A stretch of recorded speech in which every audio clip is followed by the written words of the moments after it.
लक्ष्मी नारायण नारायण नारायण, लक्ष्मी नारायण नारायण नारायण, श्रीमन नारायण नारायण नारायण, श्रीमन नारायण नारायण नारायण। बोलिए श्री लक्ष्मी नारायण भगवान की।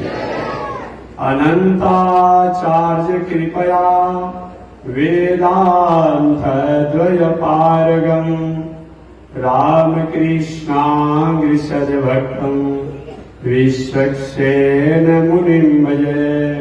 कासायं यज्ञसूत्रं शुचिव कुशितथा चोर्ध्वपुण्ड्रं सभाले, यस्यास्ते दक्षहस्ते कलिकुमतिगिरीन्द्रेन्द्रवज्रं त्रिदण्डं।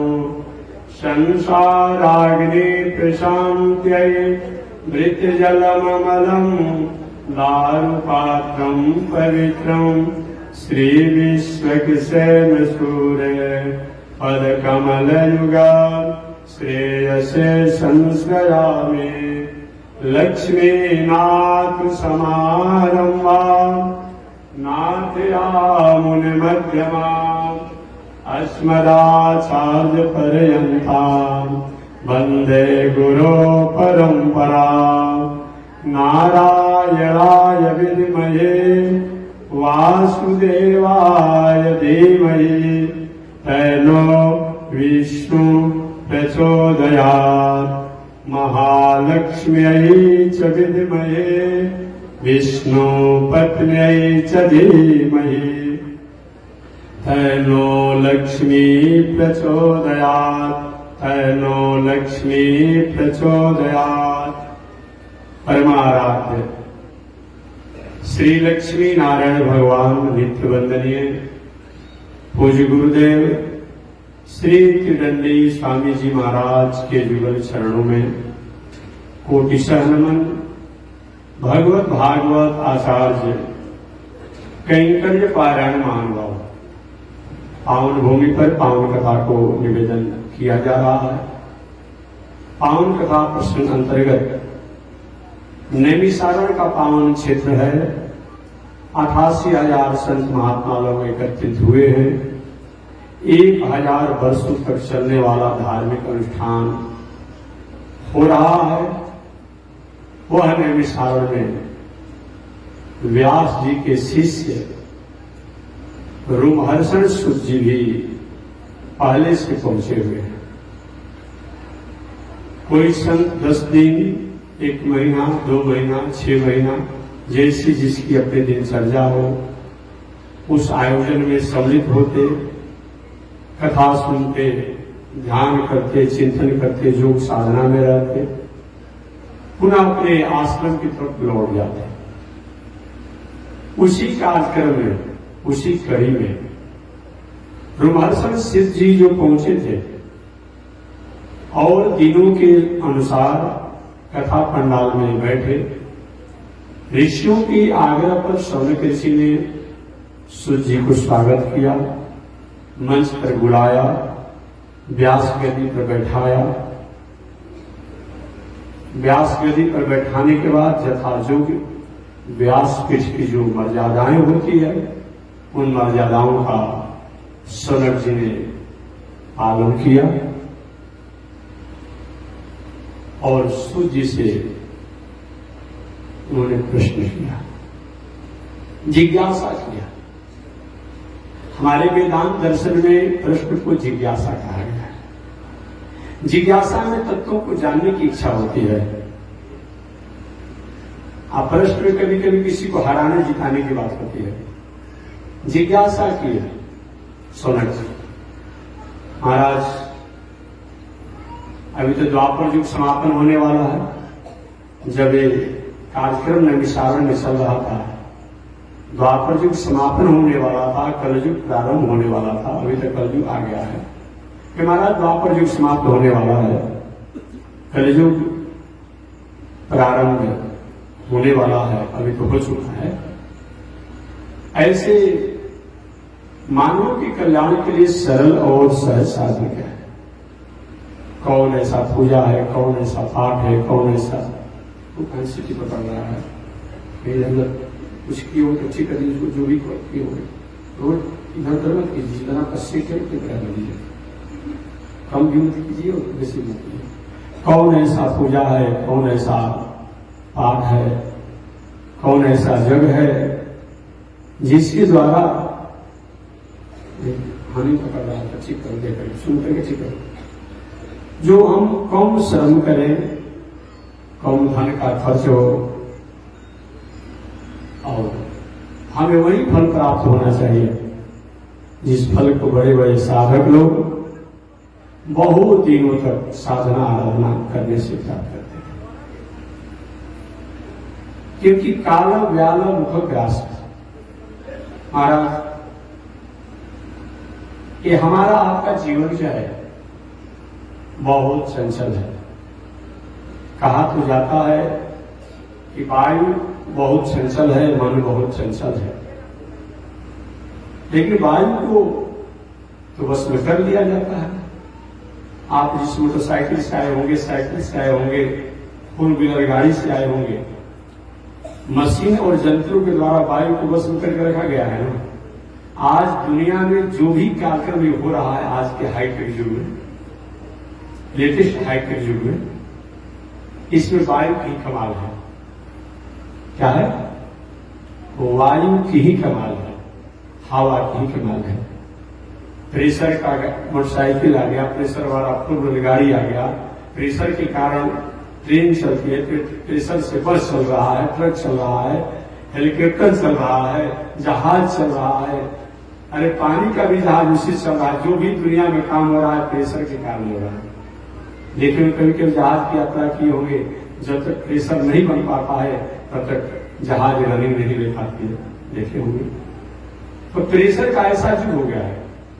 हम लोग कहते तो थे, गीता में भी कहा गया कि वायु को बस में रखना बहुत कठिन काम है, लेकिन वैज्ञानिकों ने अपनी तकनीकी से वायु को भी अपने बस में कर लिया है। उपकरणों द्वारा ट्यूब में, टायर में, अलग अलग जगहों पर उनको बंद करके रखता है। मन की जहां तक बात है, मन को भी बस में करना बहुत बड़ा कठिन काम है, परंतु जोगी लोग, साधक लोग अपने मन को ही बस में कर ही लेते हैं। आपने सुना होगा, कामदेव भूत बावन शंकर जी की समाधि को तोड़ने के लिए क्या नहीं किए। कामदेव का कोई भी बाण शंकर जी को प्रभावी नहीं हुआ। प्रतीक हमारा प्राण जो है, यह प्राण किसी के बस में आते नहीं है। नास्तिक हो तब, आस्तिक हो तब, याद रखिएगा। और सब किसी को कोई माने या न माने, लेकिन मृत्यु तो सब मानता है। मृत्यु को सब मानता है, हम भी मानते हैं, आप भी मानते हैं। इस मृत्यु पर आज तक किसी का बस नहीं चला। वैज्ञानिकों ने बहुत विचार किया कि प्राण कैसे निकलता है, इसको देखा जाए, अभी तक ऐसा नहीं हुआ। लंकेश रावण जब मरने लगा तो उसे भगवान श्री राम ने लक्ष्मण जाकर के कुछ लंकेश रावण से शिक्षा दी। देखिए, हमारा भारतीय दर्शन जो है, हमारा वैदिक दर्शन जो है, हमारा सनातन दर्शन जो है, किसी भी व्यक्ति में कोई भी गुण हो उसको हमें स्वीकार करने को अधिकार प्राप्त है। एक खराब आदमी भी कुछ न कुछ गुण होता है, तो किसी में कोई भी गुण हो उसको स्वीकार करना चाहिए। जिस लंकेश रावण से इतना बड़ा विवाद, जो भगवान श्री राम की अस्मिता पर चुनौती दे दिया, उनकी संस्कृति पर चुनौती दे दिया, उनके कुल खानदान पर चुनौती देकर के सीता जी को अपहरण कर लिया, वही लक्ष्मण है। जब जनकपुर में जनक जी महाराज ने कहा मैं समझ गया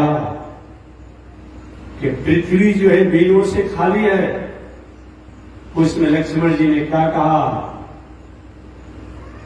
हे जनक, हे जनक, हे नहीं कह रे कह, हे कहते तो एक बात बनती, रे जनक, जहां भी रघुवंशी हो, सूर्यवंशी हो, ऐसे कभी भी बात अनुचित बोलने की प्रयास मत कीजिएगा, सोचिएगा। ऐसे बल से संपन्न होने के बाद भी, सबको जानने के बाद भी लंकेश रावण ने सीता जी को लंका में पहुंचा दिया। फिर भी भगवान श्री राम कहते कि लंकेश आ रहा है, बहुत बड़ा उत्तम कुल का ज्ञानी है, विद्वान है, पंडित है, पढ़ा लिखा है, कुछ से नीति सीख लीजिए, राजनीति सीख लीजिए, समाज नीति सीख लीजिए, कूटनीति सीख लीजिए, मानव नीति सीख लीजिए। पुनः एक बार मैं कहूं, हमारा भारतीय दर्शन किसी के गुण को छोड़ता नहीं है। हम रावण का भले ही पुतला जलाते हैं, क्या दिखेगा, हम रावण का भले ही पुतला जलाते हैं, या रावण का पुतला हम नहीं जलाते हैं, रावण की नैतिकता के ह्रास के पुतला हम जलाते हैं। रावण में आचरण का, रहन सहन का, उठन बैठन का, बोलन चलन का, खान पान का, व्यवहार का जो कमजोरी था, दोष था, त्रुटि था, फाल था, विफाल था, उसका हम पुतला जलाते हैं। लेकिन जिस रावण में जो गुण था, उस गुण का सुबह सुबह जगने के बाद हर शंकर जी के मंदिर में उस पर विचार करते हैं। ऐसा दुनिया में और कहीं नहीं होता है। ये हमारा भारतीय दर्शन में होता है, हमारा वैदिक दर्शन में होता है। शिव तांडव कभी आप लोग पढ़े हैं? पढ़े होंगे, नहीं तो सुने होंगे। कभी आप उज्जैन महाकाल में गए होंगे, शंकर जी के यहाँ, विश्वनाथ जी के यहाँ भी गए होंगे, हो सकता है आप बैजनाथ धाम भी गए होंगे। ये शिव तांडव जो पाठ होता है, कहा जाता है कि शिव तांडव को सुनने से शंकर जी को बहुत बड़ी प्रसन्नता होती है। दो चीज सुनने से पूजा में शंकर जी को विशेष प्रसन्नता होती है। एक तो अपने ससुर जी की आवाज शंकर जी को, इसीलिए जितने शंकर जी के पुजारी और भक्त लोग होते हैं, क्या करते हैं, गाल बजाते हैं, मैंने बकरा जैसा बोलते हैं ना, इससे शंकर जी को प्रसन्नता होती है, अपने ससुर जी की याद आती है। और दूसरा शिव तांडव, ये शिव तांडव किसका बनाया हुआ है? लंकेश रावण का बनाया हुआ है। कम से कम इतना जान लीजिएगा कि लंकेश रावण का बनाया हुआ है। हमारा भारतीय दर्शन व्यक्ति का विरोध नहीं करता है, व्यक्तित्व का विरोध करता है। अगर व्यक्ति में व्यक्तित्व ठीक नहीं है, आचरण ठीक नहीं है, रहन सहन ठीक नहीं है, तो उसका हम पुतला भी जलाते हैं। और उस व्यक्ति में कोई अच्छाई है, उसको सुबह सुबह मंदिर में स्तुति भी करते हैं। यही भारतीय दर्शन है। और दूसरे दर्शन में अगर हम विरोध करते हैं तो उनके हर चीजों का हम विरोध करेंगे, अनुमोदन करेंगे, चाहे कितना भी दोष क्यों न हो, फिर उसका हम अनुमोदन करेंगे। परंतु हमारा भारतीय दर्शन, वैदिक दर्शन करने का नहीं, दोष को दोष मानेंगे, अच्छाई को अच्छाई मानेंगे। मैं निवेदन करना चाहता हूं, मृत्यु लक्ष्मण जी जाकर के लंकेश रावण से महाराज कुछ कूटनीति, राजनीति, समाज नीति के बारे में बताया जाए, क्या क्या आपकी इच्छाएं तो भी बताइए। लंकेश रावण ने कहा मेरे जीवन में 3 इच्छाएं थी। एक हमारी इच्छा यही थी कि कोई भी व्यक्ति नरक में जाए ही नहीं, नरक विभागे हम बंद कर दें, नरक विभाग रहने ही नहीं देते। इसके लिए हमारा पुत्र मेघनाथ ने जमराज को वश में रखा था, ये भी काम नहीं हुआ। और स्वर्ग में जो जाना चाहे वो जाए, इसके लिए मैं पृथ्वी लोक से स्वर्ग तक सीढ़ी बनाना चाहता हूं, ये भी नहीं। एक मैं सोचा था दुनिया में हम अजय बने रहे, मैं दुनिया के लोगों को मारते रहूं, हमें कोई न मारे। फिर मेरी इच्छा कोई नहीं। बुरे आदमी जो होते हैं अच्छे कामों को सोचते सोचते मर जाते हैं, आप बुरा काम को स्वप्न में सोच लेते उसको करने के लिए तैयार हो जाते हैं। श्री सूर्य जी कहते हैं, श्री सौनक जी कहते हैं सूर्य जी से कि हे सूर्य जी, आप तो एक व्यास जी की शिष्य नहीं है, अज्ञान ध्वांत विध्वंस कोटि सूर्य समप्रभ, आप उस प्रकार से अज्ञान को दूर करने में सक्षम हैं जैसे कि कितना भी कुहासा हो, सूर्य जब उदय होते हैं तो सारा कुहासा दूर हो जाता है, अंधकार दूर हो जाती है और प्रकाश हो जाता है। आप केवल व्यास जी के शिष्य नहीं, आप अज्ञान को दूर करने में करोड़ों सूर्य के समान हैं। एक ही सूर्य तो है प्रकाश कर देता है, लेकिन आप अज्ञान को दूर करने में और ज्ञान रूपी ज्योति दीप को प्रकाशित करने में करोड़ों सूर्य के समान हैं। सुताख्याहि कथा सारम मम कर्ण रसायनम। महाराज, आपके द्वारा हम कथा के सार सुनना चाहते हैं। कथा तो होती रहती है, लेकिन उस कथा का तात्पर्य क्या है? जिस कथा के सार को श्रवण करके, रहस्य को श्रवण करके कर्ण रसायनम सुना जाए कान से, हृदय में बैठे और आचरण लेकर के अपना उद्धार कर लिया जाए। हे सूर्य जी, ये भी आप बताइए कि श्री वैष्णव लोग भगवान श्रीमन नारायण की भक्ति करने के लिए, प्राप्त करने के लिए या मुक्ति प्राप्त करने के लिए क्या करते हैं, या श्री वैष्णवों को, भगवान श्रीमन नारायण के भक्तों को भगवान की प्राप्ति या मुक्ति प्राप्ति के लिए क्या करना चाहिए?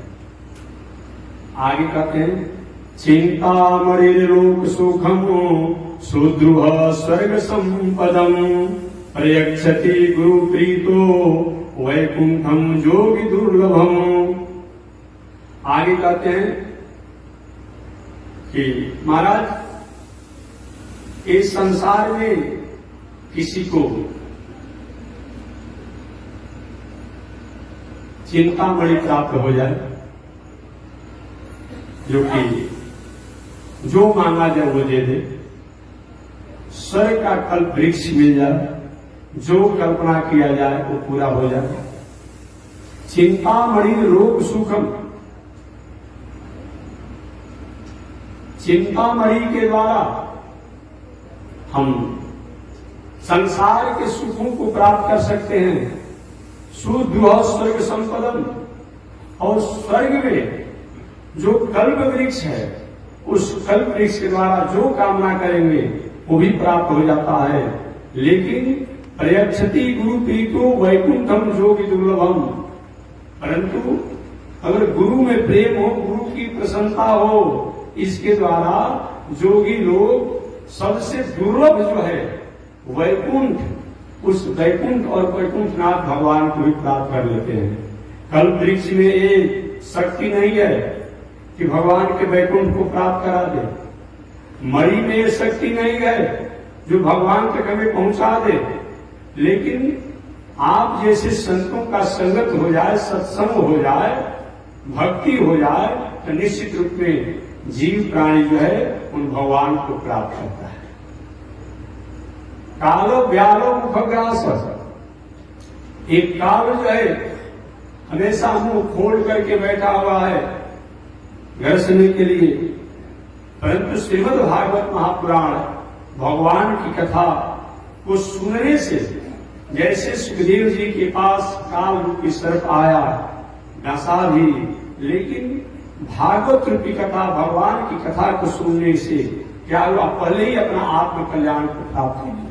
महाराज, संसार में हम आए हैं तो हमें मरना तो निश्चित है, लेकिन भगवान की कथा को अगर हम श्रवण कर लेते हैं, सत्संग करते हैं, तो काल आएगा, लेकिन काल आने के बाद भी हमारे को प्रभावी नहीं होगा। अतः आप वही कथा सुनाइए जिस कथा को सुनने से दिल में, दिमाग में, मन में, बुद्धि में, चित्त में जो किसी प्रकार की हमारी त्रुटि हो, दोष हो, खामियों हो, उसका समाधान हो जाए और कल्याण हो। आगे सूर्यकारिशियों आप लोगों ने जो कहा कि हमें वही कथा सुनाइए जिस कथा को सुनने से आपको कल्याण। तो मैं कहना चाहता हूं, ब्राह्मण होता हो, क्षत्रिय होता हो, वैश्य होता हो, दास होता हो, पंचम वर्ण होता हो, पशु होता हो, पंछी होता हो, या भूत होता हो, प्रेत होता हो, या पाप करते करते कोई व्यक्ति थक गया हो और पाप के कारण अगर व्यक्ति कोई अधोगति को प्राप्त किया हो, मृत्यु को प्राप्त किया हो, उस व्यक्ति के निमित्त भी अगर नियम से कथा सुनाया जाए, कथा सुना जाए तो निश्चित रूप में कल्याण होता है।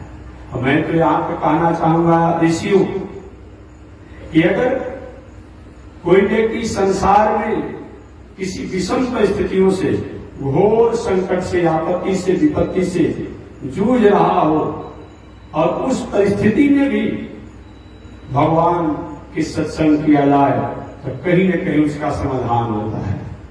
आर्ता विषैणा शिथिलाश्च भेता घोरेषु सर्व्याधिषु वर्तमाना संकीर्तनारा येन शब्दमात्रं विमुक्त दुःखा सुखिनो भवन्तु। आर्ता विषैणा, चाहे आर्त होकर के हम क्यों न उन परमात्मा को पुकार करें। आत्मा में क्या होता है जी? अब दुनिया में हमारा कोई रक्षक नहीं है। ऐसी परिस्थिति भी अगर जीवन में आ जाए तो उस परिस्थिति के आने पर भी अगर भगवान की शरणागति करते हैं तो हमारा मंगल होता है। आर्त भक्त कौन? गजेंद्र। आर्त भक्त कौन?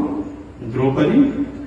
द्रौपदी को जब कोई सहारा नहीं मिला, द्रौपदी ने पुकारा, भो कृष्णाच्युत भो कृपालय हरे, भो पांडवा नाम सके, क्वासी क्वासी सुयोधनाधिपैताम, भो रक्ष मामा। गजेंद्र ने पुकारा। गजेंद्र को पहले अपने परिवार, अपने पर भी अहंकार था, तो मैं भी तो हूं। ऐसा वैसा गजेंद्र था नहीं, उसमें भी 10,000 हाथी का बल था। जब गजेंद्र का अपना बल काम नहीं किया तो क्या कहता है? नक्रग्रस्त समुद्रित करम ब्रह्मादयो भोसुरा रक्षन्ता इति देनवाक करिणम देवेश शक्ते सुजा मां भय से रीति तस्य चक्रहनने चक्रायुधा श्रीधर यार्थ प्राण परायण भगवान नारायणो में गति। गजेंद्र ने पुकारा, नक्रग्रस्त केवल सुन का भाग बचा हुआ था। ब्रह्मादयो वो सुना, हे ब्रह्मा जी, हे शंकर जी, हे इंद्र जी, आपने रक्षा करे, कोई रक्षा नहीं किया। तब का इस दुनिया की जो रक्षा करने वाला है, क्या वो मेरी रक्षा नहीं करेगा? वही गजेंद्र द्वारा स्तुति किया गया, कहा कि मैं उनको प्रणाम करता हूं, उनकी शरणागति करता हूं जो इस संसार में नाम अनंत होने के बाद भी अनामी रूप में भी जाने जाते हैं, जिनका गुण होने के बाद भी, अनंत गुण होने के बाद भी अगुण रूप में भी कभी कभी जान लिया जाता है, जिनका अनंत धाम होने के बाद भी बिना धाम वाला होकर के भी दुनिया का कल्याण करते हैं। क्या वो मेरी कृपा नहीं करेंगे मेरे ऊपर? वे अपना छत्र छाया नहीं रखेंगे? वह गजेंद्र ने भगवान को स्तुति किया, प्रणाम किया। भगवान कहीं आना है, सलाई और सलाई का तिल्ली, अग्नि कहाँ है? सलाई 1000 रख दीजिए, और जाड़ा का समय हो, भोजन बनाना हो, अब तो लाइटर भी आ गया है, अग्नि तो नहीं हो पाएगी। और वही सलाई और सलाई के तिल्ली का घर्षण करेगा, जीवन अग्नि हो जाती है। भगवान अनंत गुण, अनंत नाम, अनंत धाम, होने के बाद भी जब तक से भक्ति और भक्त इन दोनों का घर्षण नहीं होता है, तब तक से वो परमात्मा हमारे ऊपर कृपा नहीं करते हैं। ऐसे गजेंद्र की रक्षा किया। आरता आरते जो भक्त है, आरता विशाला विशाल भक्त, क्या करे क्या न करे, कैसे करे, सोच और शोक में। अर्जुन सोच और शोक में थे, भगवान ने उन पर कृपा किया। आरता विषया शिथिला स्मृता, शिथिल अवस्था में और कोई रक्षा नहीं कर पा रहा, शिथिल हो गए हैं, उस समय भगवान कृपा करते हैं। आरता विषया शिथिला स्मृता, अजामिल जैसे लोग भयभीत हो गए, उन पर उन्होंने कृपा किया। विमुक्त दुखा सुखिनो भवन्तु, ऐसे लोग भी अगर भगवान की शरणागति करते हैं तो भगवान कृपा करते हैं। सूजी का ऋषियों, यह भगवान की कथा सत्संग ऐसा है, केवल मनुष्य नहीं, केवल पशु ही नहीं, केवल पंछी ही नहीं, अगर भूत प्रेत को भी उद्धार के लिए, भूत प्रेत के निमित्त भी अगर इस कथा को सुनाया जाए तो निश्चित रूप में कल्याण होता है। सौनक ऋषि ने कहा, अभी कैसा किसी के साथ ऐसा हुआ है कि कोई भूत प्रेत के निमित्त या किसी भूत प्रेत की कथा सुन करके अपना उद्धार किया है? कुछ आजकल के विचारक लोग कहते हैं कि महात्मा जी, एक तंत्र मंत्र जादू टोना भूत प्रेत झाड़ फूक क्या होता है कि ढकुसला है? लेकिन ढकुसलो तभी प्रचलन होगा जब किसी की कहीं सता होगी। ढकुसला का तभी प्रचलन होगा जब किसी की कहीं न कहीं सता होगी, अन्यथा ढकुसला का प्रचलन नहीं हो पाएगा। हमेशा मैं कहता हूं कि 200 रुपया का 500 रुपया का जाली नोट तभी छापने वाला व्यक्ति छापेगा और तभी अपने आप में 2 नंबर का जाली नोट प्रचार होगा जब सरकार द्वारा मान्यता है और छपा हुआ है। अगर गवर्नमेंट द्वारा 200 नोट और 500 नोट को कैंसिल कर दे, मान्यता रद्द कर दे, कोई जाली नोट छपाएगा? नहीं छपाएगा। तो जो आप कहते कि महाराज ये सब पूजा पाठ ध्यान योग ये सब ढकुसला है, क्या कुछ इसको होता जाता है? लेकिन मैं नहीं कहता हूं, और हम तो हमेशा सभी दर्शन की बात करते हैं, किसी एक दर्शन की बात नहीं करते हैं। कोई भी महानुभाव, एक कम्युनिस्ट है, सोशलिस्ट है, लेनिन है, चारवाक वाला दर्शन वाला है, ठीक है, तुम सनातन वैदिक परंपरा को नहीं मानते, ढोंग ढकुसला करते हैं, लेकिन उसी ढोंग ढकुसला में तो तुम जाते हो। कहीं किसी को चादरा चढ़ाने का मतलब क्या होता है? ये क्या है? कहीं चादरा चढ़ाना, कहीं प्रसादी चढ़ाना, कहीं चुनरी चढ़ाना, कहीं माथा टिकना, ये क्या है? आखिर किसी को हम चादरा चढ़ाएंगे क्यों? बता दीजिए। इसी चढ़ाते हैं कि हमारी किसी प्रकार की मानसिक इच्छा जो है, मनोती जो है, भावना जो है वो पूरा हो, मंगल हो। और जब मंगल और भावना को पूरा करने की बात होती है तब यहां तो भूलिए ज्ञान की शक्ति है, सता है, अलग कहां है? तो चाहे आप गिरजाघर में जाइए, चाहे आप और कहीं जाइए, इस्लाम दर्शन के जो भी उनके जहां जो बताए गए वहां जाइए, बौद्ध दर्शन में जाइए। अभी हम लोग गए थे गया में, देखे चारों तरफ से जो भी बौद्ध दर्शन के हैं लोग बैठा हुआ, कोई यहाँ कम किया, कोई कुछ करा, कुछ किया। हर दर्शन में तंत्र मंत्र है। इस्लाम दर्शन में तो जाइए ना, मजार पर लाइन लगा हुआ है, आप दिखाइए कहां नहीं है। ईसाई दर्शन में देखिए ना, वो तो पानियों को फूक कर देता है कि जाइए आपका अब सर्दी से लेके, खांसी से लेके, बुखार से लेकर, सिर दर्द से लेकर के, अब बेटा होने से लेकर, कैंसर से लेकर, सबको पानी में फूक जाए, ठीक हो जाएगा।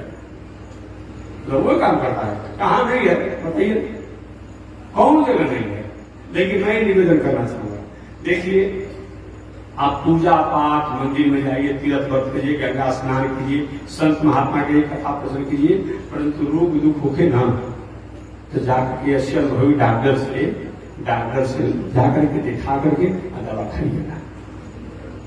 अच्छा ये है, ठीक है, संतों के प्रति आदर है, देवताओं के प्रति आदर है, ऋषियों के प्रति आदर है, गंगा इत्यादि और धर्म कर्म में आदर रखिए। लेकिन कोई भी रोग दुख हो तो जाकर के अच्छे अनुभवी डॉक्टर से दवा करा करके और दवा खाइए। देहातों में क्या परंपरा है, अब किसी को सांप काट दिया है ऐसा, अब जगह जगह पर ले जाता है झड़वाने के लिए, और उतने में व्यक्ति मर जाता है। कहते कि आएगा सांप निकाले जो चींटी उड़ाने वाला।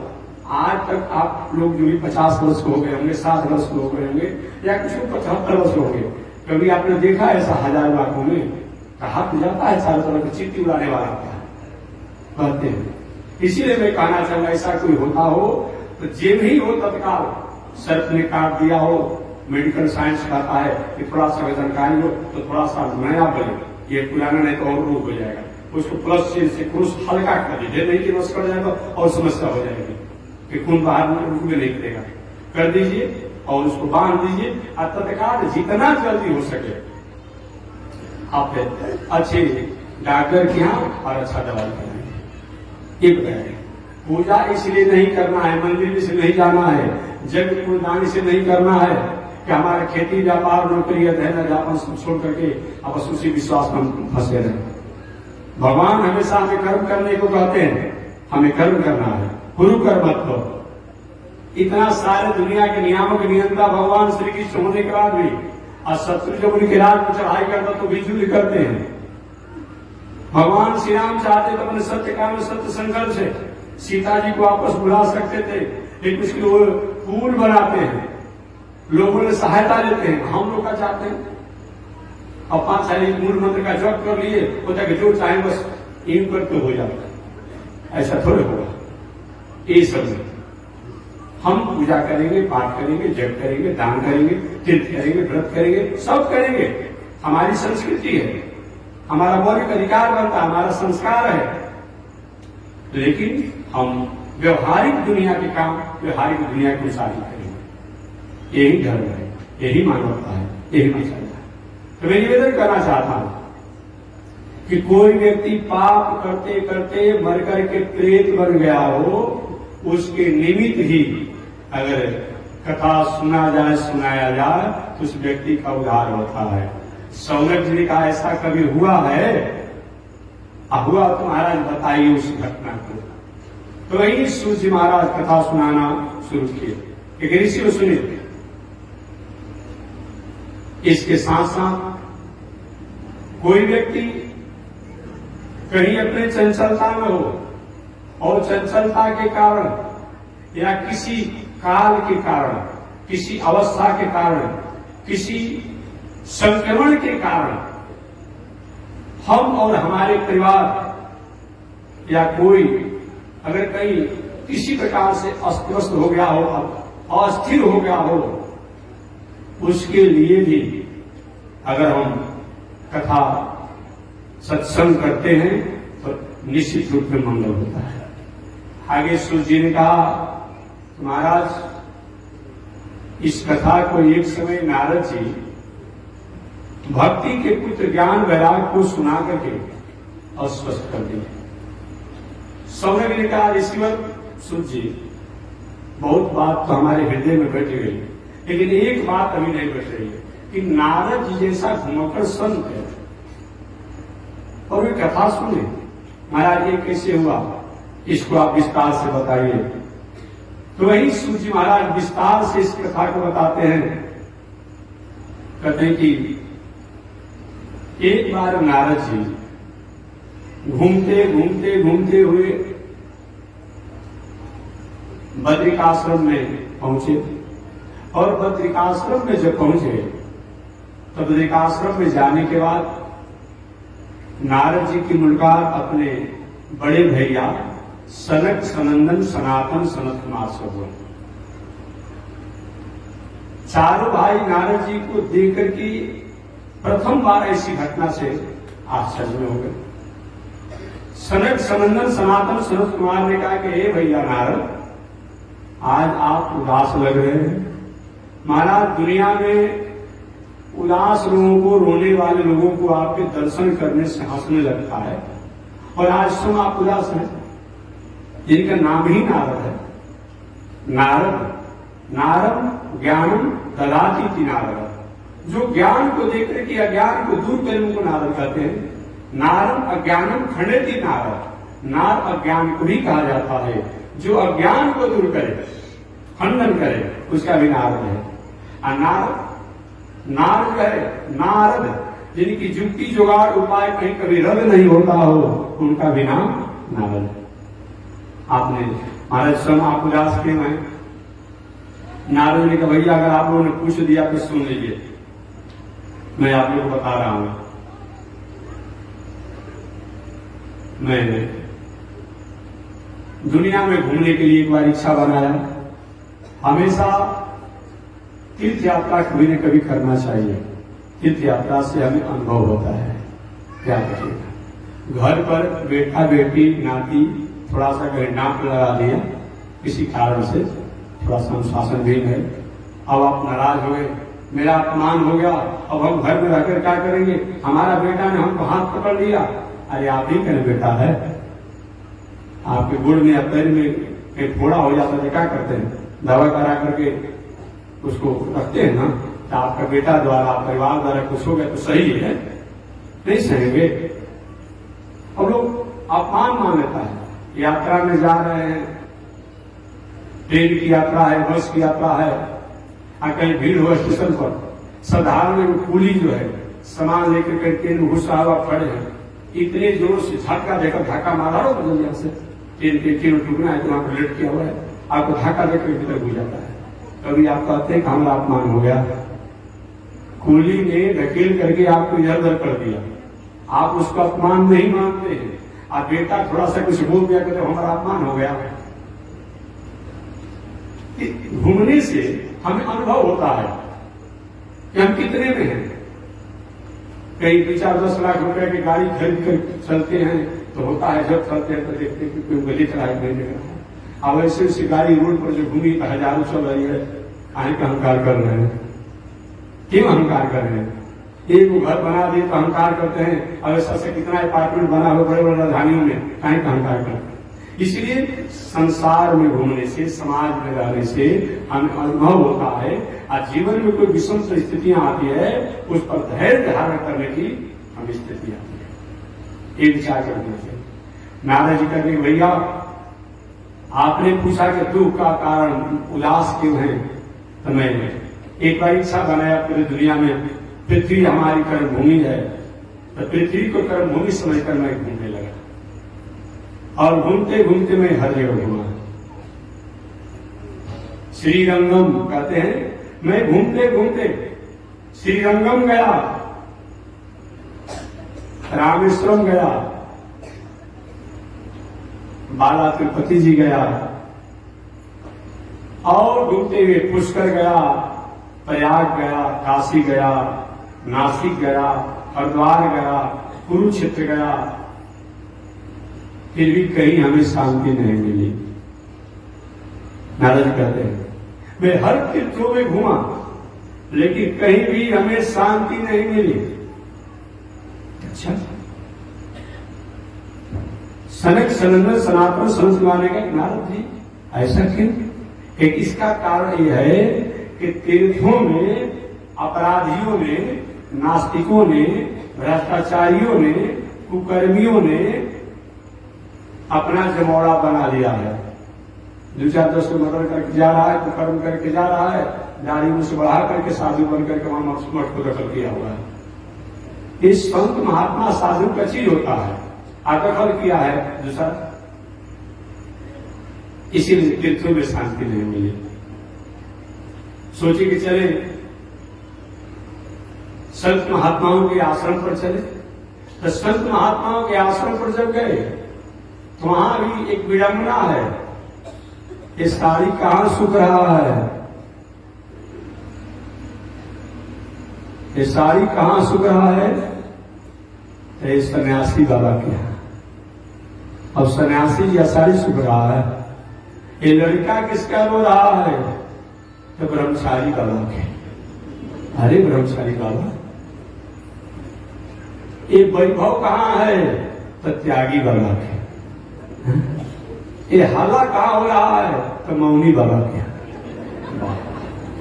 नारी कहते हैं मैंने घटना देखा इस दुनिया में कि साधु संत महात्मा ये भी विलासी हो गए हैं, घर से जब चलता है तो ज्ञान वैराग में चलता है, क्या दुनिया में रखा है, नश्वर दुनिया है। और जब जीवित साधु बनता है तो अपने ही भोग विलास में रहता है। साधु परमार्थ के लिए होना चाहिए, साधु बड़े परमार्थी, परमार्थी साधु होना चाहिए। हमको 5 रुपया मिलेगा, 50 रुपया मिले, भला 5 लाख मिले, 50 लाख मिले, 50 करोड़ मिले, हम राष्ट्र समाज और संस्कृति के हित में कुछ पैसा लगाएंगे।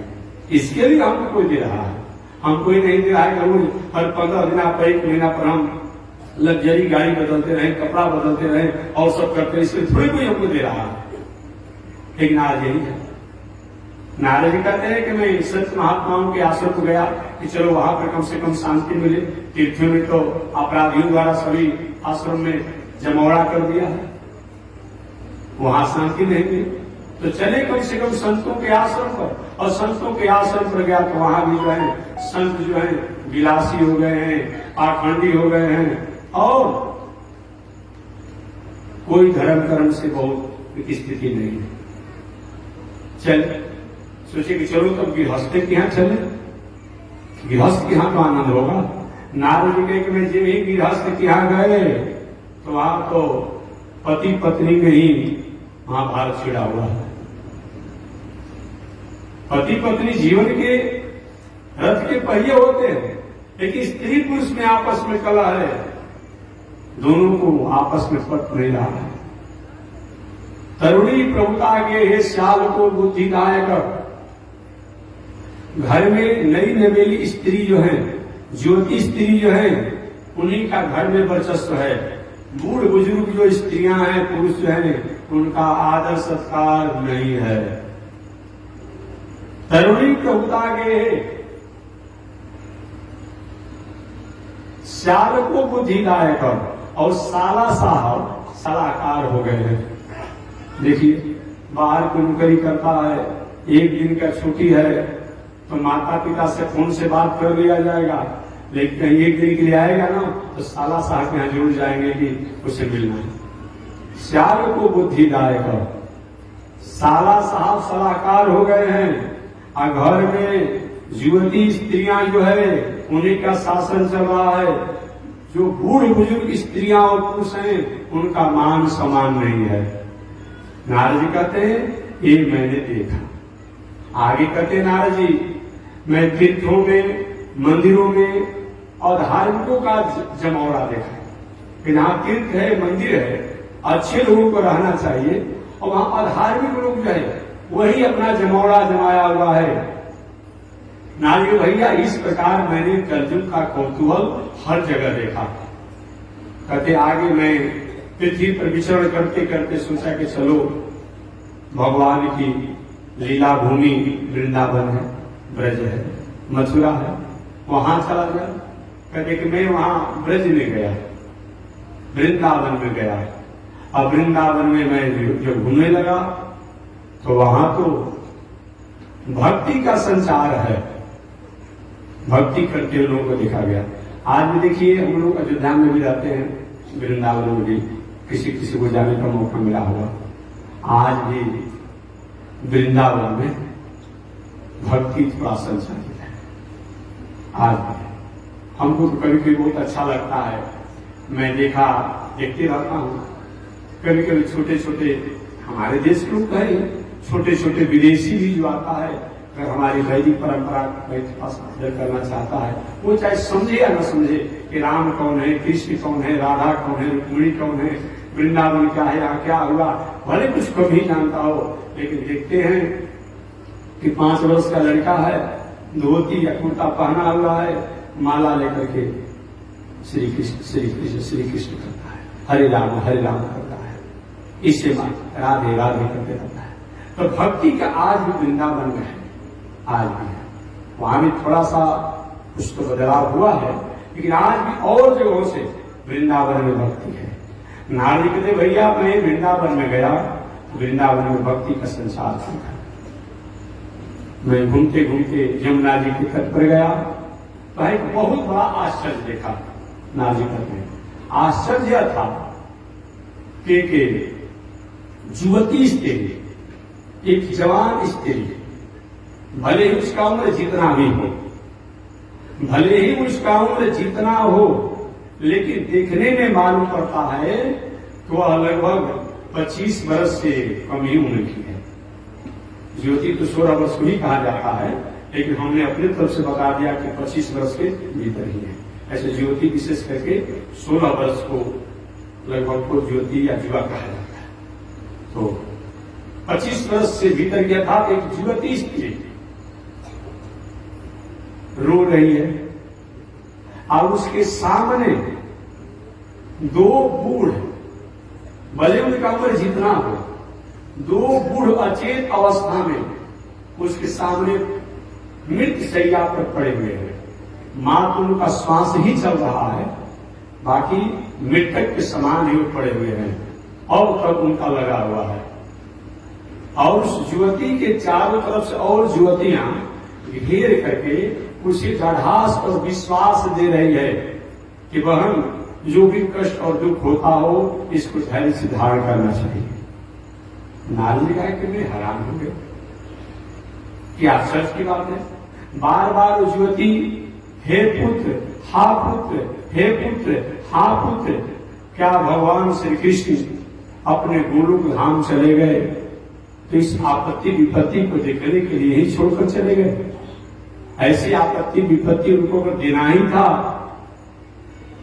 तो आखिर संसार में छोड़े के अनेक प्रकार के करुण क्रंदन, अनेक प्रकार की व्यथा को कह करके युवती रो रही है और अपने जो अचेत पड़े हुए वृद्ध पुत्र हैं, उम्र जितना भी हो, उनको बार बार जगाती है, उठाती है, बैठाती है, बेटा जगो, उठो, स्वस्थ हो, लेकिन उन पर कोई प्रभाव नहीं पड़ता है। नारद जी के मैं यह देखकर घटना हैरान हो गया कि माता युवती और बेटा वृद्ध है। ऐसा तो दुनिया में नहीं देखा जाता है। माता युवती हो, युवावस्था हो, और बेटा वृद्धावस्था हो। ये दुनिया में देखा जाता है कि माता का उम्र अधिक हो और पुत्र का उम्र कम हो, ये देखा जाता है। लेकिन यहां देखा है कि माता का उम्र कम है और बेटा की उम्र जो है अधिक है। नारी कहे कि मैंने सोचा कि चल करके पता कर देख ली कि ऐसा क्या है, क्यों हो रही स्त्री, कौन है। नारी कहे कि जो ही मैं वहां कुछ ही आगे बढ़ा, जाने के लिए, कारण जानने के लिए मन में आया कि ये देखिए कहीं वहां पर स्त्रियों का भीड़ है, मात्र दो अचेत अवस्था में पुरुष पड़े हुए हैं। अब मैं कहीं जाऊं अब स्त्री के दे बाबा, इस साड़ी वाला के बीच में तुम गाड़ी वाला कहां से आ गया, तो हम क्या करेंगे, हमारी बेइज्जती हो जाएगी। ऐसे भी कहीं नहीं जाना चाहिए बिना बुलावे, बिना कुछ पूछना नहीं चाहिए। नारद कहते हैं कि हे भैया, मैंने इस घटना को जरूर देखा कि युवती के सामने दो वृद्ध जो है मृत शैया पर पड़े हुए हैं और युवतियां उनको समझा बुझा कर विश्वास और दृढ़ास दे रही है कि बहन ये जुग धर्म है, इसको स्वीकार करना पड़ता है। मैं नहीं गया, नारद जी कहते हैं, मैं नहीं गया, मैं वहां से आगे बढ़ने लगा। लेकिन वो युवती जो है हमें पहचानती थी। नारद जी कहते भैया, वो युवती हमको पहचानती थी, हमारा नाम भी जानती थी। जिन्हीं में उस ओर जाते समय पुनः लौट करके जब दूसरे मार्ग से जाने लगा तो उस युवती ने कहा, वो नारद, हे नारद बाबा, मैं आपको प्रणाम करती हूँ, आप मेरे दुख को दूर कीजिए। आप वही नारद हैं जो कयाधु के पुत्र हैं। उन कयाधु के पुत्र प्रहलाद पर आपने कृपा किया, जो आप हैं। सुनीति के पुत्र ध्रुव पर आपने कृपा किया कि आज आपके दर्शन होने के बाद भी मेरे पास दुख रह ही जाएंगे। हो नारद, हे नारद जी, क्षणम तिष्ठत। अरे महाराज, कुछ देरों के लिए रुक जाइए, लौट जाइए, मेरे पास आइए, मेरे अस्वस्थ और वृद्ध अवस्था जैसे शरीर को प्राप्त करने वाले मेरे पुत्रों को स्वस्थ करिए। नारद हट हो गया, भाई ये ज्योति हमको पुकार रही है। अब नारद जी वहां पर गए, माता जी प्रणाम। उस युवती ने भी उनको प्रणाम किया। नारी के माता जी आपका परिचय? ज्योति ने कहा, बाबा हमारा परिचय आप भूल गए? मेरा परिचय आप नहीं जानते हैं? नहीं, मैं नहीं जानता, भूल गया, स्मरण नहीं आ रही है। क्या आपका परिचय है? उस युवती ने कहा, मेरा परिचय मैं भक्ति देवी हूं। अरे माता जी, भक्ति देवी आप? हाँ, नारायण प्रणाम किया। आज आप ही की कृपा तो है कि कहाँ एक गंधर्व का बेटा और कहाँ आज ब्रह्मा का पुत्र बना है। माता जी, मैं आपको प्रणाम करता हूं। अच्छा, ये वृद्ध एक वृद्ध नहीं है, ये मेरे पुत्र हैं। अच्छा, ये आपके पुत्र हैं? हाँ। ये वृद्ध जैसा हो गए, ऐसा क्या? ये स्त्रियां, एक ये मेरी सहेलियां हैं, ये देवियां हैं, ये नदियां हैं, स्त्री रूप में आई है। अच्छा माता जी, ये आपके पुत्र को क्या हुआ है, कैसे अस्वस्थ हो गए हैं, क्यों आप रो रहे हो? उस भक्ति देवी ने पूरा अपना बताया कि मेरे पुत्र ज्ञान और वैराग्य है। ये मेरे पुत्र ज्ञान और वैराग्य। अच्छा, ज्ञान वह ज्ञान वैराग्य ठीक, कैसे अस्वस्थ हुए? तो सारी घटना को बताया कि हे बाबा नारद जी, मैं द्रविड़ देश में दक्षिण भारत में प्रकट हुई। दक्षिण भारत में प्रकट हुई, कर्नाटक इत्यादि प्रदेशों में मेरा आदर और सम्मान हुआ, मेरे पुत्र का भी आदर और सम्मान हुआ। और जब ही हम गुर्जर प्रदेश में आए, हालांकि टीकाकारों ने गुर्जर को प्रदेश का अर्थ गुजरात किया है, कि जब ही मैं गुर्जर प्रदेश में आई तो मैं और मेरे पुत्र ज्ञान वैराग अस्वस्थ हो गए। इसका मतलब क्या? आज भी आप दक्षिण भारत में देखेंगे जो भक्ति है, जो पूजा जब करते हैं वहां के पुजारी और जो होते हैं लोग, मालूम पर साक्षात भगवान के सामने रो रहे हैं तो बात कर रहे हैं। हम लोग की पूजा एक अलग है। भक्ति आज भी वहां पर भक्ति भी है और ज्ञान वैराग्य है। वहां गृहस्थ जो है संत महात्मा भेष ही में क्यों न हो, लेकिन अपने गृहस्थ आश्रम के नियम में रहते हैं। और हमारे देश में क्या हो गया? कल पंडित जी थे, कल भंडारी जी थे, बाद में पुजारी जी बने, बाद में पंडित जी बन गए, अब बस चौथे दिन का बन गया वो सन्यासी जी बन गए। ऐसा वहां नहीं है। गृहस्थ जो है कितना भी बड़ा धर्माचार्य हो, उनका पीछे पछुआ खुशे रहते हैं और मर्यादा में होते हैं। और यहाँ के लोग क्या है, दिन भर साधु भेष में रहता है, रात भर घर का काम देखता है, लेकिन भेष के समाज के सामने रहेगा, ऐसा वहां नहीं है। वहां एक मर्यादा है। भक्ति माता ने कहा कि दक्षिण भारत में मेरा मान सम्मान हुआ, मेरे पुत्रों का भी मान सम्मान हुआ, ज्ञान वैराग का। कर्नाटक में मेरा आदर सम्मान हुआ। आज भी आप दक्षिण भारत में जाएंगे तो देखेंगे वहां रोज घर के द्वार पर चौका पूरा जाता है। हमारे यहाँ कभी कोई विवाह शादी या कोई उत्सव महोत्सव हो तब कोई चौका पूर्ण दिया जाता होगा, लेकिन दक्षिण भारत में आप देखेंगे रोज घर के द्वार पर हमारी माताएं सुबह जगने के बाद सबसे पहले चौका ही पूरा जाता है। ये परंपरा कुछ महाराष्ट्र में भी है, बाकी तो दक्षिण भारत में विशेष है। वहां रोज वहां है। आगे भक्ति माता ने कहा जेबी में गुर्जर प्रदेश में आई, गुर्जर प्रदेश में गुजरात में आई तो वहां भक्ति और ज्ञान वैराग तीनों अस्वस्थ हो गए। अर्थात यहां भक्ति करने का तरीका बिजनेस है, यहां ज्ञान का तरीका बिजनेस है, यहां वैराग का मतलब बिजनेस है। कोई भी काम बिजनेस से, मैंने कहा ना आज पैकेज चल रहा है कथा के लिए। अगर आप कई कथा किसी हाईटेक लोगों से सुना हो और एक कॉन्ट्रैक्ट पर उनके पीए रखा गया है, पीए से बात नहीं करेंगे, बेइज्जती हो जाएगी ना। अब पीए से बात हो रहा है, कैसा कितना पैकेज चल रहा है, हमारा भी सुनेंगे। ये क्या है? जिस व्यास जी ने ग्रंथ लिखा, जिस वाल्मीकि जी ने ग्रंथ लिखा, जिन तुलसीदास ने ग्रंथ लिखा, वो पैकेज के लिखे थे। उनका किताब, उनका ग्रंथ, उनकी कथा, और आप पैकेज पर कथा कह रहे हैं, अटेंडर हो रहा है। नहीं। आज जो भी धर्म कर्म पूजा पाठ में जो व्यवसायीकरण हो गया, इसका कहीं न कहीं उधर के महानुभावों का जरूर कुछ न कुछ हाथ है। जो भक्ति माता ने कहा, आज वही देखिए। भक्ति माता ने कहा कि गुर्जर प्रदेश में मैं भी अस्वस्थ हो गई, मेरा पुत्र ज्ञान वैराग्य अस्वस्थ हो गए। अर्थात वहां न भक्ति, न ज्ञान, न वैराग्य, ये तीनों का कहीं आदर नहीं। जो भी किया जाता है एक अपने लाभ और लोभ के लिए, कहीं ज्ञान के लिए नहीं, कहीं वैराग के लिए नहीं, कहीं भक्ति के लिए नहीं।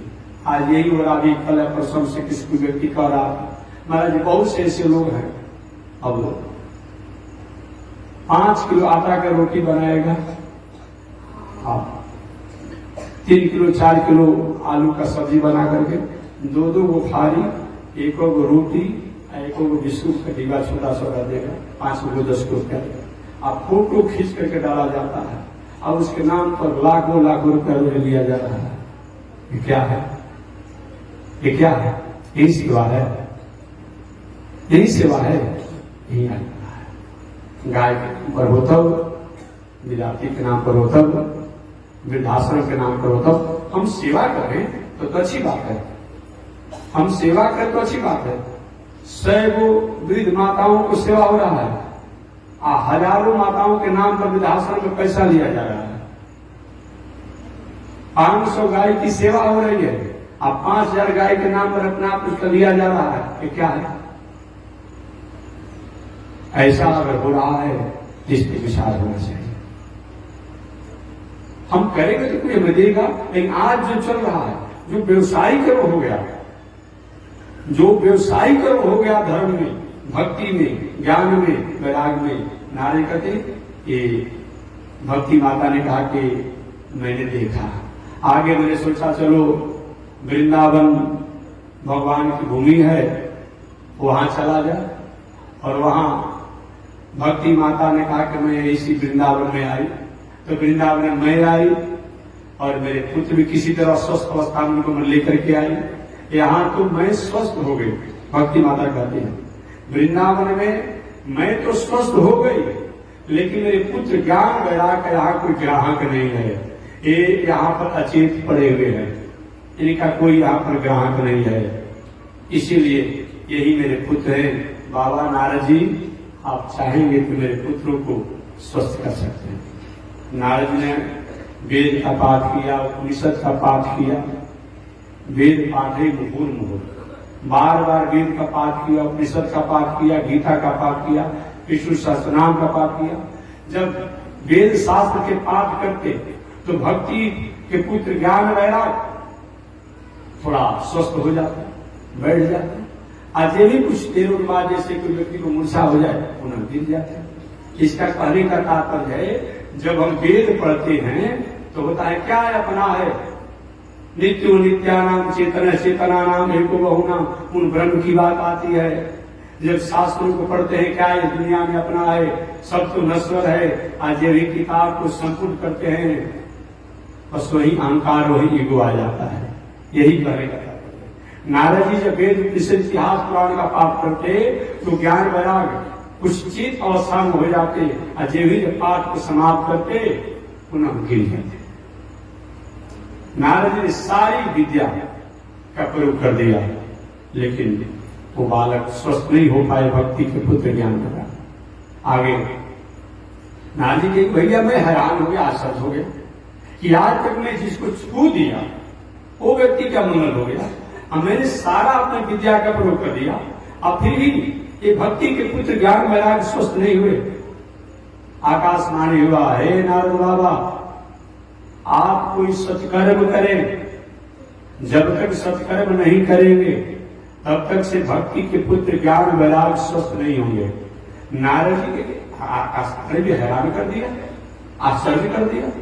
अरे अभी तक मैं गीता का पाठ, उपनिषद का पाठ, वेद का पाठ, भागवत नहीं, भागवत के बाद में सुनाना है, ये सब मैंने किया, क्या सत्कर्म नहीं है? आकाशवाणी भी ऐसी बात करती है। और सत्कर्म क्या होता है? अब पुनः आकाशवाणी द्वारा और आगा समझाया और सत्कर्म की व्याख्या संत महात्मा लोग बताएंगे। एक तो आया कि आप सत्कर्म करें, और सत्कर्म की व्याख्या संत महात्मा लोग बताएंगे। नारद में स्वयं सत्कर्म किया, गीता वेद उपनिषद का पाठ किया, इस सत्कर्म आकाशवाणी मानने पर तैयार नहीं है। और दूसरा भी और उलझन सी बात कह दिया कि सत्कर्म का अर्थ जो है संत महात्मा बताएंगे। क्या मैं संत नहीं हूं? डॉक्टर अपना मर्ज अपना रोग का दवा अपने से नहीं करता है, और करने पर भी अनुकूलता नहीं हो पाती है। नारद जी हैरान हो गए कि अच्छा जब आकाशवाणी में कहा है तो हमें संत ढूंढना ही पड़ेगा। और रास्ता में जो भी संत महात्मा ज्ञानी अमलात्मा विमलात्मा हो, महाराज जी सत्कर्म किसे करते हैं? लोग कहते हैं नारद जी आप जैसे ज्ञानी होने के बाद, विज्ञानी होने के बाद, इतना बड़ा ब्रह्मा के पुत्र है, भगवान के भक्त हैं, आप सत्कर्म की व्याख्या नहीं बता सकते हैं तो दूसरा कौन बताएगा? आपको जब सब जानकारी दें तो हम क्या कर सकते हैं? कोई भी बताने में सक्षम नहीं हुआ। अब नारद जी बरियारी पकड़ साधु महात्मा से महाराज सत्कर्म का अर्थ क्या है? सत्कर्म का अर्थ क्या है? तो समान झोला छाप वाले जो महात्मा थे, जो खाने पीने आनंद में जीवन जीने वाले, हे बाबा सत्कर्म का अर्थ क्या है? कोई कहता महाराज मौन ही चल रहा है, मौन बात नहीं करेंगे। कोई मौन व्रत को कह करके कोई नारद जी को देखकर भागने लगता है कि नारद जी पूछने लगेंगे। कोई भी नारद जी के प्रश्नों का समाधान नहीं। आगे नारद जी कहते भैया मैं घूमते घूमते हरिद्वार होते हुए बद्रिक आश्रम में आया, और बद्रिक आश्रम में आया तो आप लोग का दर्शन हुआ, भेंट मुलाकात हुआ। महाराज आप लोग समान कोई संत नहीं है, आप चारों भाई उस स्थिति तक पहुंचे हुए हैं कि भगवान के निजी सेवक जय विजय ने थोड़ी सी गलती की। आप भगवान का दर्शन करना चाहते थे, जाना चाहते थे, बिना कारण बताए जय विजय ने भगवान के दर्शन करने से आपको रोक दिया, आप उनको साप दे दिया कि वहीं से लोग लटक गए, गिर गए, और 3 जन्म तक उनको राक्षस होना पड़ा। भगवान के सेवक लोग को जय विजय को प्रथम जन्म में हिरण्याक्ष हिरण्यकशिपु होना पड़ा, दूसरे जन्म में रावण कुंभकर्ण होना पड़ा, और तीसरे जन्म में दंतवक्त्रपाल होना पड़ा। भैया मैं जानना चाहता हूं सत्कर्म क्या है? बड़े जोड़ों से सनक सनंदन सनातन सनत कुमार ये चारों भाई किसे? अरे नारद जी सत्कर्म आप नहीं जानते हैं? जिस सत्कर्म द्वारा आपने प्रहलाद को उस स्थिति में पहुंचा दिया, ध्रुव को वहां तक पहुंचा दिया, और आज आप सत्कर्म नहीं जानते हैं? सत्कर्म का मतलब दूसरा कुछ नहीं होता है। सत्कर्म का अर्थ होता है भगवान की कथा, भगवत कथा, भागवत कथा, इसी को सत्कर्म कहते हैं। नारी के भैया मैं थोड़ा सा जानना चाहता हूं। वेद को मैंने पाठ किया, उपनिषद का पाठ किया, गीता का पाठ किया, और शास्त्रों का मैंने पाठ किया, तो क्या वेद के पाठ जो है वो भगवत कथा नहीं है, भागवत कथा नहीं है? क्या उपनिषद रामायण इत्यादि नहीं है? एक है, उनका है, लेकिन जैसे किसी को आम के फल के रस को लेना हो, वह आम के फल के रस को न लेकर के आम के वृक्ष के छिलके को, डाली को, पत्ते को अगर चबाना शुरू कर दे कि जब किसी आम के वृक्ष से आम का फल होता है, ऐसी फल से जब रस होता है तो काहे के हम प्रतीक्षा करेंगे कि फागुन चैत वैशाख में आम मिलेगा, और क्या करें पूसे में या माघ में वो आम के पत्ते चबाने लगे? रस मिलेगा, स्वाद मिलेगा टहनी चबाने से, पत्ता चबाने से? और एक मसूड़ा कट जाएंगे, दांत टूट जाएगा, मुंह खराब हो जाएगा। तो ठीक है, वेद उपनिषद का सार तत्व ही भागवत है, भगवत कथा है, लेकिन इसके द्वारा जैसा आत्म कल्याण को प्राप्त किया जा सकता है और कोई उपाय नहीं है। दूध से ही घी प्राप्त होता है, लेकिन घी में अगर पुआ बनाना हो तो घी कहीं घट जाए बनाते बनाते, तो उस जगह पर कहीं दूध को डाल दिया जाएगा, पुआ बनेगा? पूरी बनेगा? नहीं बनेगा। तो वेद शास्त्र का ही सार तत्व है भगवत कथा और भागवत कथा, लेकिन जो एक काम करेगा वो और कोई नहीं करेगा। नान के भैया बात समझ गया तो ठीक है, तब आपसे बड़ा संत कौन हो सकता है और सत्संगी कौन होता है? आप ही पर सुना दीजिए। लेकिन देखो नारद जी, हम अभी साधना करने में लगे हैं। चारों भाई ने कहा हम लोग नीचे नहीं जाएंगे, हम लोग नीचे नहीं जाएंगे, इसीलिए और कोई आपका उपाय ढूंढिए। लेकिन नहीं भैया, आप नीचे नहीं जाएंगे, एक उपाय मैं ढूंढ रहा हूं कि आप वृंदावन नहीं जाना चाहते हैं तो कम से कम हरिद्वार चल चलिए, और हरिद्वार आप चल चलेंगे तो अच्छा रहेगा। क्योंकि इस बद्रिकाश्रम में अगर कथा का आयोजन किया जाता है, यहाँ ठंडा है, यहाँ बहुत व्यवस्था करने में कठिनाई होगी, बहुत से संत महात्मा लोग आने में परेशान हो जाएंगे। अगर हरिद्वार में यह आयोजन कर दिया जाता है तो वृंदावन से लोग आने में सुविधा हो जाएगी, आप बद्रिकाश्रम इत्यादि क्षेत्र के लोग वहां पर पहुंच जाएंगे। कहा ये बात तो तुमने ठीक कहा। वही आयोजन स्थल हरिद्वार का आनंद वन रखा गया। हरिद्वार के आनंद वन है, गंगा का तट है, बट वृक्ष की छाया है, बालू की रमण रेती है। हुआ कि कहाँ पंडाल बनाना जाए, किसे चरना मान करके, तो बट वृक्ष की छाया को ही पंडाल मान लिया गया, और बालू की जो रमण रेती है उसी को गलीचा और इसी को मैट और बिछावन मान लिया गया, और बट वृक्ष का जो चबूतरा जो था उसी को मंच और व्यासपीठ मान लिया गया। ऐसे करके यह आयोजन किया गया। नारद जी पूरी दुनिया में घूम घूम कर, हे भैया मैं भागवत का आयोजन किया हूँ, असम में जजमान बनकर कथा सुनूंगा, आप सब लोग सादर आमंत्रित हैं। पूरे दुनिया में जो भी संत महात्मा थे, ज्ञानी थे, अमलात्मा थे, विमलात्मा थे, अरे देवता तक लोग भी, कि नारद जी कथा सुने, ये हो ही नहीं सकती है कि नारद नहीं कथा सुने। दुनिया में लगाने बजाने वाला व्यक्ति वाला कथा सुनता है। कुछ लोग तो कौतूहल देखने के लिए आ गए हरिद्वार में, और कुछ लोग जब नारद जैसे संत कथा सुन सकते हैं तो हम काहे नहीं सुनेंगे। ये विचार करके अपनी अपनी समाधि, योग, साधना सब त्याग करके समेट करके और सभी लोग हरिद्वार के आनंद वन में आए।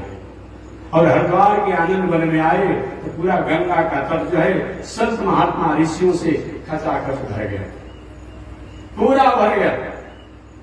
मत पूछिए, कुछ ऐसे अहंकारी प्रवृत्ति को लोग थे, नारद होके भाई एबीसीडी को ब्रह्मा हम नहीं जाएंगे, काहे नहीं जाएंगे, उनसे कम थोड़े है। ऐसे लोगों को भृगु जी को जिम्मा दिया गया और ऋषियों को जिम्मा दिया गया। महाराज आप लोगों को किसी तरह से बुला कर लाइए, समझा बुझा कर लाइए, और भृगु जी जाके शरण नहीं आती है।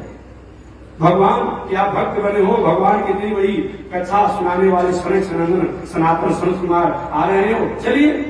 और समझा बुझा करके लोगों को लाया गया। आप अपने गांव में कहीं भी सार्वजनिक काम करते हो, जो नास्तिक हो, विरोधी हो, उसको समझा बुझा करके जोड़ ले आइए। आप हमारा बिगाड़ने से कहो तो काम बिगाड़ेगा आकर के भी। जी हाँ, यहाँ आकर के काम बिगाड़ते बिगाड़ते भी संकोच करेगा, और स्वतंत्र छोड़ देंगे तो अपने अकेले नहीं रहेगा, वैसा अपना जैसा सैकड़ों को एक टीम बना देगा, पूरा काम ही आपका बिगड़ जाएगा।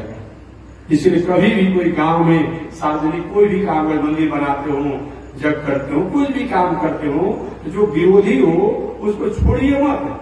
अगर छोड़ देंगे तो सैकड़ों को अपना जैसा बना देगा और आपका काम बिगाड़ देगा। तो उसको ठीक है, यहाँ आने के बाद काम बनाएगा नहीं, लेकिन अगर यहाँ आदर से बुला देंगे तो संकोच नहीं, हमको पूछा गया है, इस नाते वो बिगाड़ते बिगाड़ते भी संकोच करेगा, इसके लिए उसको बुलाना है। बाकी काम कभी नहीं बनाएगा, यहाँ आने पर भी उसका जो स्वभाव है वही काम करेगा, लेकिन बुलाने से और उसकी जो टीम जो है वो नहीं बन पाएगी। भृगु जी ने सबको बुलाया। अब हरिद्वार के आनंद में सरकारी लोग व्यास पीठ पर बैठे, नारद जी जजमान बन गए और कथा होने लगी। और कथा होने लगी तो सनक सनंदन सनातन सनत कुमार के चारों भाई में एक भाई कहते हैं, सदा शिव्या श्रीमद् भागवती कथा जस्या श्रवण मात्रेण हरिचीतम समाश्रये। भले ही शास्त्र में बात में आएगी कि कथा जो है भागवत कथा अगर कामना लेकर के सुनना हो तो चैत और पूष में नहीं सुनना चाहिए। कैसे? कामना लेकर के अगर सुनना हो तो चैत और पूष में भागवत कथा नहीं सुननी चाहिए, लेकिन निष्काम भावना से अगर कथा सुनना हो तो जब इच्छा हो, जब मन बुद्धि हो तब कथा सुनिए। अगर शुभ मुहूर्त में अच्छे मुहूर्त में अच्छा काम करते हैं तो अधिक फल होता है, लेकिन अगर वह मुहूर्त नहीं हो और अच्छा काम कर देंगे तो कहीं दोष नहीं लगेगा। सदा सिद्ध्या श्रीमद् भागवती कथा जस्या श्रवण मात्रेण हरिचीतम समाश्रये। हे रसज्ञो, हे महानुभावों, सदा सिद्ध्या बार बार हमेशा हमेशा श्रीमद् भागवती कथा को सेवन करना चाहिए, श्रवण करना चाहिए, जिसके श्रवण मात्र से हरि जो है हमारे चित्त में आकर के चपक जाते हैं, बैठ जाते हैं और जीवन में हमें आनंद की प्राप्त होती है। कलयुग में जो जम नियम आसन प्राणायाम प्रत्याहार धारणा ध्यान समाधि द्वारा जो प्राप्त नहीं होता है, जो जग करने से, जो तप करने से, जो दान करने से, जो स्वाध्याय करने से जो फल प्राप्त करना कठिन है, वह फल को हम सहजता से इस भागवत कथा के द्वारा प्राप्त कर लेते हैं। यत् फलम नास्ति तपसा न योगेन समाधिना तत्फलम लभते सम्यक् कलौ केशव कीर्तनात्। कहते हैं कि जिस फल को तपस्या द्वारा, योग द्वारा, समाधि द्वारा प्राप्त करने के लिए कठिनाई से प्राप्त होता है, उसको सहजता से भगवान की कथा को श्रवण करने से हम प्राप्त कर लेते हैं। यत् फलम नास्ति तपसा न योगेन समाधिना अनायासेन तत्सर्वं सप्ताह श्रवणे लभते। यत् फलम नास्ति तपसा, जो तपस्या योग समाधि द्वारा जिसको प्राप्त किया जाता है या कठिनाई से प्राप्त होता है, उस फल को सहजता से हम भगवान की कथा को सुनने से प्राप्त कर लेते हैं। ये अभी महिमा ही हो रही थी और उसी समय भक्ति या भक्ति के पुत्र ज्ञान वैराग जो वृंदावन में जमुना जी के तट पर स्वस्थ थे, वो स्वस्थ होकर के हरिद्वार आ गए। बड़ी आश्चर्य की बात है, कथा सुन रही। अरे महाराज, कथा हो रही हरिद्वार में, कथा हो रही हरिद्वार में, अब भक्ति के पुत्र है ज्ञान वैराग कहाँ? वृंदावन में। अब वहां से आगे स्वस्थ होकर के, एक दिन पहले मैंने बताया था ना, अपने प्रसंग से हमको कथा में ही प्रवेश करना है, मैं बताया था। एक बार मैं गाड़ी से आ रहा था, मैंने बताया था सुनो कि झारखंड से आ रहा था, हमारी गाड़ी बिगड़ गई, बार बार उसमें लिख रहा था engine check, engine check, engine check. कितना भी खींच करके लाया गया, कितना भी मिस्त्री से बनवाया गया, कुछ नहीं हुआ। और जो भी शोरूम जहां से गाड़ी लिए थे उसके मालिक जो है वो फोन किए, उसने कहा महाराज इसका कोड नंबर बताइए, और कोड नंबर जो ही बताया गया तो बताने के बाद कहा कि महाराज इस कोड के द्वारा आपका जो चाबी जो है, चाबी का रिमोट जो है उसने अपने गलती से दबा दिया लॉक वाला, अब उस वहां पर खोल दिया लॉक को और बस गाड़ी ठीक हो गया, ठीक हो गया। तो जब कहां पर शोरूम है, कहां गाड़ी बिगड़ा हुआ है और वह ठीक हो सकता है, तो वहां पर अगर भक्ति के पुत्र ज्ञान वैराग थे, यहाँ पर नारद जी सप्ताह सुन रहे हैं और सनक सनंदन सनातन सब सुना रहे हैं, तो कौन आश्चर्य की बात है।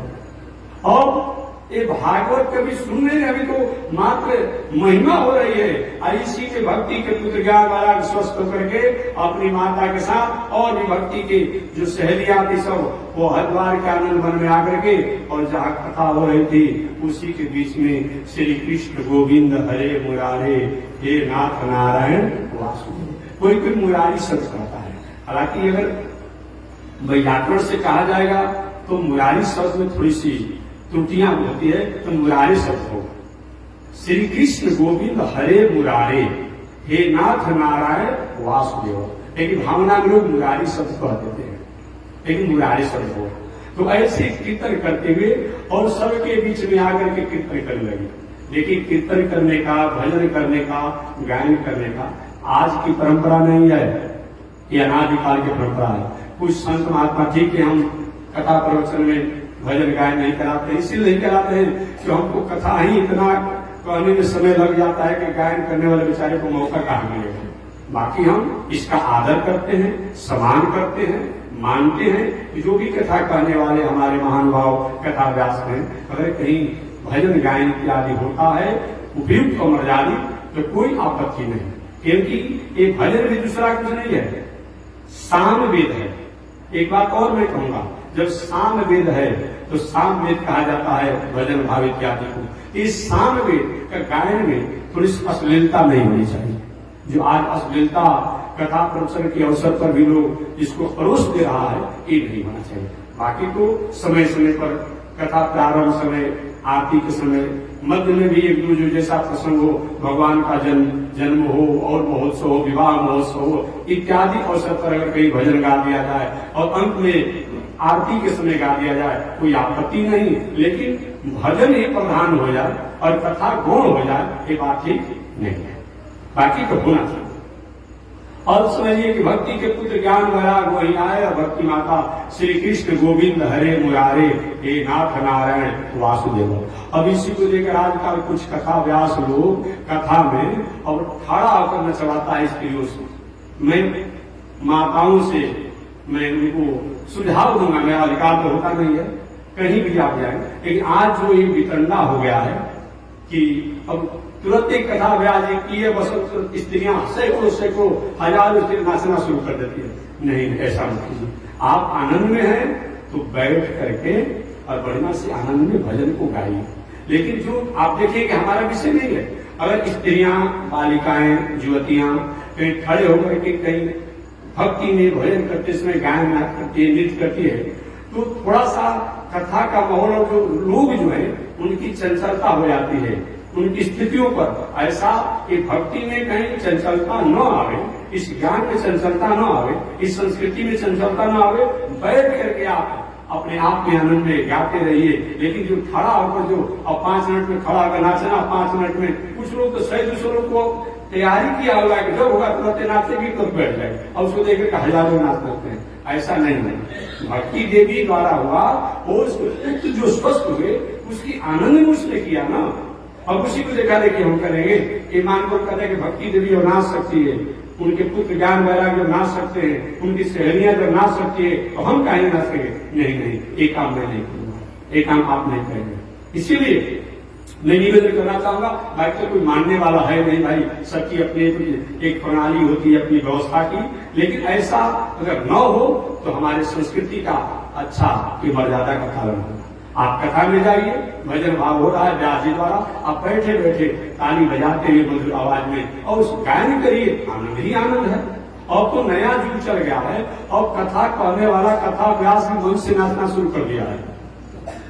बड़ी आश्चर्य की बात है। अरे व्यास पीठ है भाई, ये व्यास गति है, ये नाचने का थोड़ी चीज होता है। नहीं, ये जो हो रहा है इसको थोड़ा सा विचार होना चाहिए। चलिए मैं अपने प्रसंग पर चल रहा हूं। तो भक्ति के पुत्र ज्ञान वैराग अपने और भी भक्ति माता अपने सहेलियों के साथ हरिद्वार के आनंद वन में, जहां नारद जी जजमान बनकर भक्ति के पुत्र ज्ञान वैराग के लिए कथा सुन रहे थे, और नारद जी के बड़े भाई सनक सनंदन सनातन संत कुमार, चारों ब्रह्मा जी के सबसे बड़े पुत्र हैं, कथा सुना रहे थे। अब जब आकर भक्ति माता कीर्तन करने लगी तो वहां नारद जी वीणा उठा ली। वहां सुखदेव जी पहुंचे थे।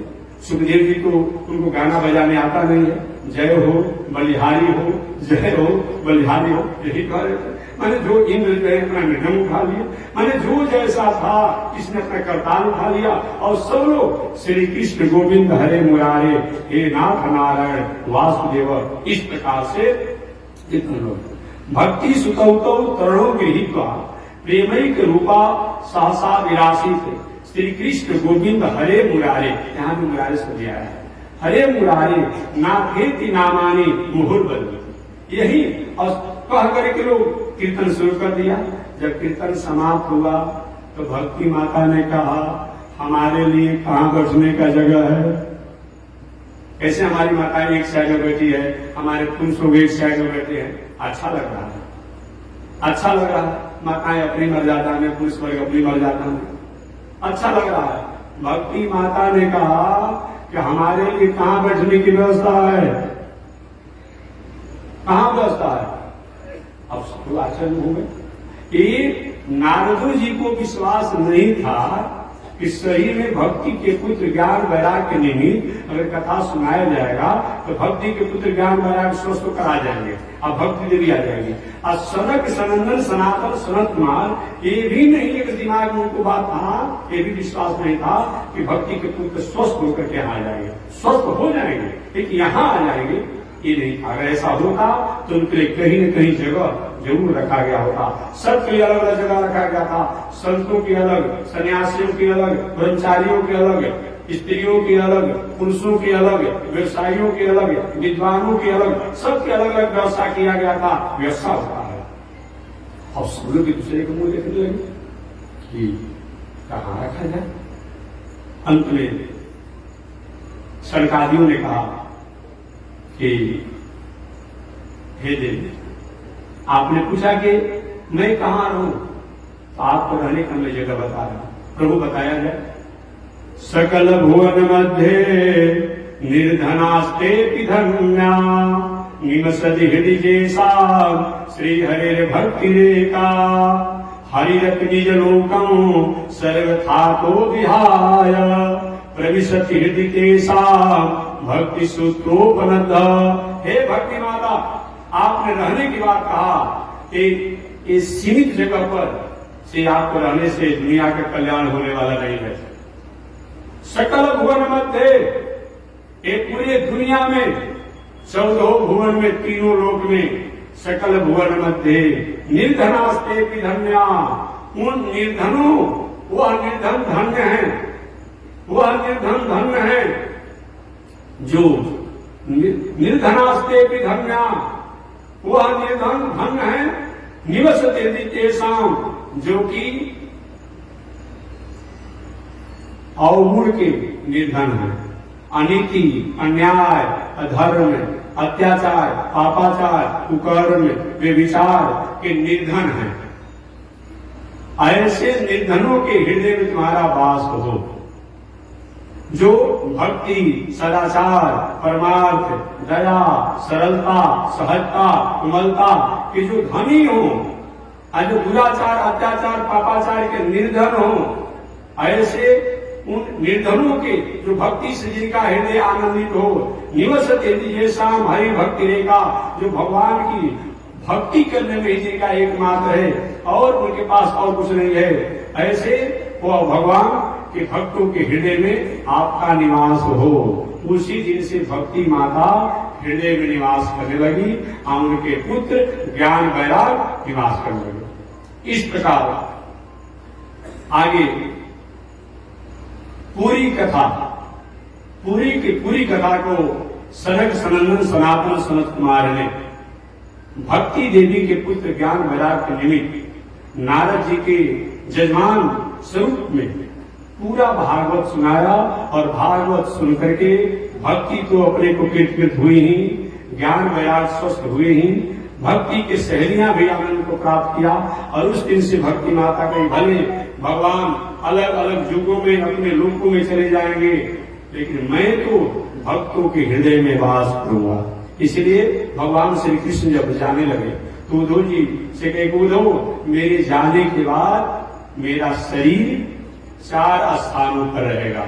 जहां मेरा भक्त रहेंगे वो भक्त के हृदय में मेरा निवास रहेगा।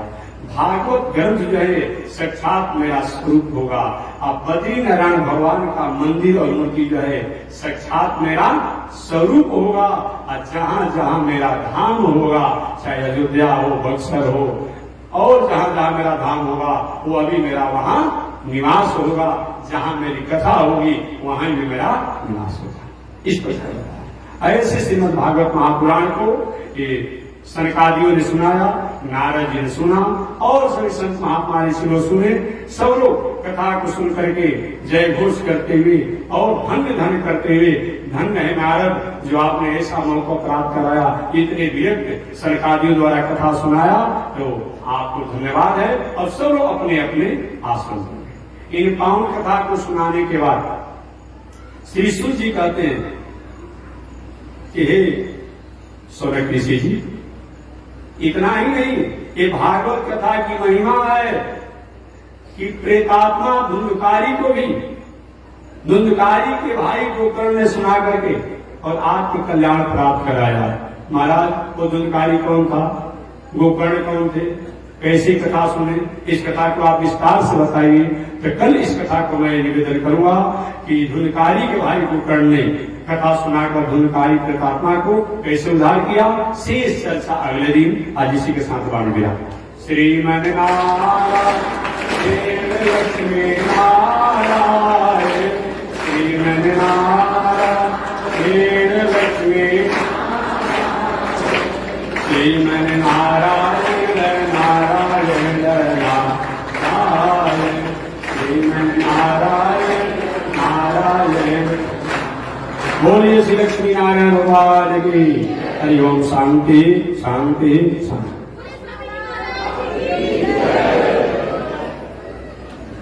नारायण पुनः मैं बता दूं, परसों दिन गुरु पूर्णिमा है ना, परसों दिन गुरु पूर्णिमा है। कुछ लोग कहे कि स्वामी जी यहाँ रहेंगे कि बक्सर जाएंगे। मैं रहूंगा यहीं पर। मैंने बता दिया कि हम अब चतुर्मास व्रत जब शुरू हो गया है तो पहले तो मैं जाता था स्वामी जी के समाधि स्थल मंदिर पर, लेकिन कुछ दिनों से कुछ संत महात्मा विद्वानों द्वारा ऐसा इस प्रकार कि नहीं महात्मा जी आप नहीं जाते तो अच्छा होता क्योंकि आप व्रत में हैं। तो मैंने उनकी भावनाओं को आदर करते हुए भी मैंने तय कर लिया कि यहीं से मैं पूज्य गुरुदेव श्री दंडी स्वामी महाराज के गुरु पूर्णिमा महोत्सव में अपने भाव से सम्मिलित होगा। बाकी वहाँ के व्यवस्थापक जो महंत हैं वो गुरु पूर्णिमा महोत्सव बक्सर में मनाएंगे। वहाँ जो भी पूजा पाठ भोज भंडारा होगा, यहाँ मैं गुरु पूर्णिमा मनाता भी नहीं हूँ। ये नहीं कि यहाँ मैं गुरु पूर्णिमा मनाऊंगा। गुरु पूर्णिमा बक्सर में मनाई जाती है, लेकिन यहाँ सुबह शाम जैसा पूजा पाठ होता है होगा। जो बाहर से अतिथि आ जाएंगे उनको प्रसाद खाने की भोजन भंडारा की व्यवस्था तो रोज होता है और करना है, लेकिन गुरु पूर्णिमा महोत्सव बक्सर में महंत पीठाधीश्वर मनाएंगे। गुरु पूर्णिमा के दिन हमें यही रहना है, हमें जाना नहीं है।